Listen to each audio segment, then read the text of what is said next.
বেপর্দা নারী এই পাউডার ফেয়ার এন্ড লাভলি লাগাইয়া 1 ঘন্টা সাইজা গেলা, আবার যে তুমি আইসা এগুলা ধুইয়া লাইতেছো, নিজেই হালাই দিতেছো নিজের পাউডার, নিজের পাউডার ফেয়ার এন্ড লাভলি এগুলো নিজেই ধুইয়া সব মুছে ফেলে দিলা। তো তুমি কি বোঝো না একবারও এগুলো ধোকা?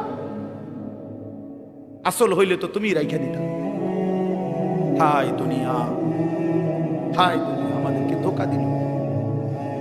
দুনিয়া আমাদেরকে বারবার ধোকা দিছে বন্ধু, দুনিয়া ধোকা দিছে। আমার বাপও থাকতে চাইছে, বাপ নাই।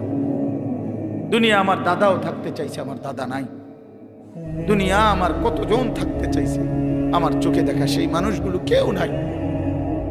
আমার জলজ্জন্ত জ্যাঠারে আমি দেখছি, তোমার 1 সপ্তাহের মাথায় জ্যাঠা মারা গেছে। আমি দেখে আসার পরে 1 সপ্তাহ পরে আবার নিজে গিয়ে এই জ্যাঠার জানাজা করছি। কবরের দিকে তাকাইয়া মনে পড়ছে কবর যেন আমারে বলতেছে, আনিস তোর জ্যাঠারে বানাইবার জন্য আমি আমার কাছ থেকে একটু মাটি দিছিলাম, আজ আমার মাটি আমি আমার কাছেই ফেরত নিলাম।